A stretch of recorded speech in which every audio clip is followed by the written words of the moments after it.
आज मैं आप लोग के लिए बहुत ही बड़ी जानकारी लेके आया हूँ। जी हाँ, मैं बताना चाहता हूँ कि एनसीसी क्या है। कुछ लड़के और कुछ लड़कियों को नहीं मालूम है कि एनसीसी कैसे किया जाता है या इसका सर्टिफिकेट कैसे मिलता है, इसे मिलने के बाद डायरेक्ट आर्मी में कैसे भर्ती होते हैं और साथ ही साथ इसके क्या फ़ायदे हैं। तो आज हम A to Z आपको बताएंगे एनसीसी के बारे में, ठीक है।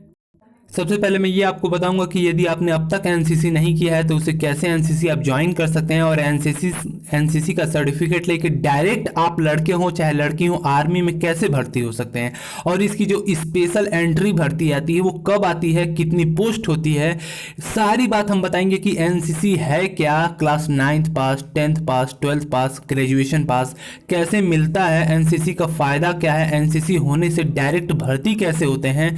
आज मैं आपको A to Z पूरी बात बताऊंगा कि एनसीसी करने के बाद आप इंडियन आर्मी में, इंडियन नेवी में, इंडियन एयरफोर्स में कैसे डायरेक्ट भर्ती हो सकते हैं, देश की सेवा कैसे कर सकते हैं। तो चलिए स्टेप बाय स्टेप आपको सब कुछ बताएंगे आज एनसीसी के बारे में, ठीक है। सभी लड़के लड़कियों का कुछ का कमेंट आ रहा था कि एनसीसी के बारे में बता दीजिए। सबसे पहले ये बता दूं, आज तक जिसने एनसीसी नहीं लिया है उसके लिए सबसे बड़ी न्यूज़ मैं आज आपको बता रहा हूँ। जो एनसीसी है, एनसीसी जो है ना वो क्लास 9th पास मिलती है। जो आप 9th में होते हैं ना, जो लड़के लड़कियां पढ़ते हैं वो 9th में ही मिल जाती है एनसीसी। यदि आपने 9th में नहीं लिया, मान लीजिए 9th में नहीं लिया, क्लास 9th पास मिलती है, 10th में मिलती है, 11th में मिलती है, 12th में मिलती है। यानी इन 3 सालों में आपको एनसीसी सर्टिफिकेट का 3 सर्टिफिकेट मिलता है। एनसीसी सर्टिफिकेट का A certificate, B certificate, C certificate. यदि एनसीसी का A सर्टिफिकेट आपको मिलता है तो आपको 5 नंबर आर्मी में छूट मिलते हैं। यदि आपने एनसीसी B सर्टिफिकेट लिया है तो आपको 10 नंबर छूट मिलता है। यदि आपने C सर्टिफिकेट लिया है तो आपको एग्ज़ाम फ्री होता है, बिल्कुल फ्री होता है। किसी भी डिफेंस की जॉब की एग्जाम आपको नहीं देना होता है। खास तौर से आर्मी में इसकी स्पेशल एंट्री वैकेंसी आती है तो आपको बिना एग्जाम दिए आप आर्मी में जा सकते हैं। सबसे पहले ये बता दूं, यदि आपने A नहीं किया है तो आप B नहीं कर सकते हैं। यदि आपने B नहीं किया है तो C नहीं कर सकते हैं।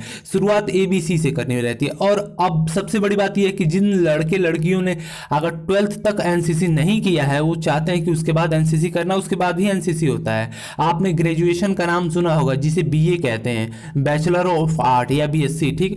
उसमें भी एनसीसी मिलती है। उसमें आपको जो 3 साल का कोर्स होता है, first year, second year, third year, उसमें भी आपको ABC एनसीसी मिलती है। आप चाहे तो ग्रेजुएशन में भी एनसीसी ले सकते हैं आराम से अपने कॉलेज के माध्यम से।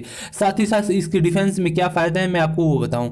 आर्मी में, स्पेशली आर्मी में, ARMY, आर्मी में इसकी जॉब आती है डायरेक्ट। सिर्फ एनसीसी को लिया जाता है, एनसीसी वालों को सिर्फ लिया जाता है, सिर्फ फिजिकल निकालना रहता है, ठीक है। मेडिकल क्लियर करके वो लोग तुरंत भर्ती हो जाते हैं बिना किसी एग्जाम दिए।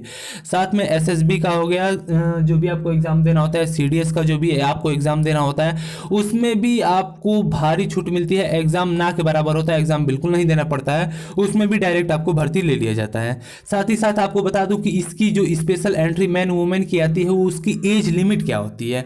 कितने लड़के लड़कियों को प्रॉब्लम होता है कि मुझे एज के बारे में नहीं मालूम है, यदि एनसीसी में किया हूं तो कितनी एज तक मैं भर्ती देख सकता हूं, तो वो भी मैं आपको क्लियर बता देता हूं। यदि आपने एनसीसी किया है, मैन वुमेन दोनों, तो आर्मी में जो जॉब आती है वो आती है 19 से 25 साल तक आप आराम से देख सकती हैं बिना किसी एग्जाम दिए। साथ ही साथ आपकी क्वालिफिकेशन क्या होनी चाहिए, यदि आपने ग्रेजुएशन किया है तो कम से कम 50% आपका ग्रेजुएशन में रहना चाहिए और आपका एवरेज ग्रेड A, B और ग्रेड इन एनसीसी C सर्टिफिकेट यदि आपका होगा तो आपको डायरेक्ट एनसीसी की भर्ती आती है। वो साल में एक बार फिक्स है कि आती है, ठीक है। कभी कभी 2 बार भी आ जाती है, लेकिन साल में एक बार फिक्स है कि वो आती है एनसीसी के लड़कों के लिए और आप डायरेक्ट भर्ती हो सकते हैं। साथ ही साथ ये भी बताऊंगा कि यदि यहाँ तक आपको मेरी पूरी बात समझ आ गई हो और आप भी हमारे चैनल पर नए हो तो वीडियो के नीचे सब्सक्राइब का लाल बटन है, दबा दीजिए। और हमारे एक फ्रेंड का एक नया चैनल है जो बहुत ही इंटरेस्टिंग वीडियो बना रहे हैं आप सभी को इंटरटेनमेंट के लिए। उनकी वीडियो के नीचे डिस्क्रिप्शन लिंक में वीडियो पड़ी होगी, जाके प्लीज उस चैनल पे देख लीजिए और एक बार चैनल को उनके सब्सक्राइब कर दीजिए। यहां तक यदि आपने वीडियो देखा है तो धन्यवाद। जय हिंद दोस्तों, अगली वीडियो में फिर से मिलेंगे अच्छी जानकारी लेके साथ।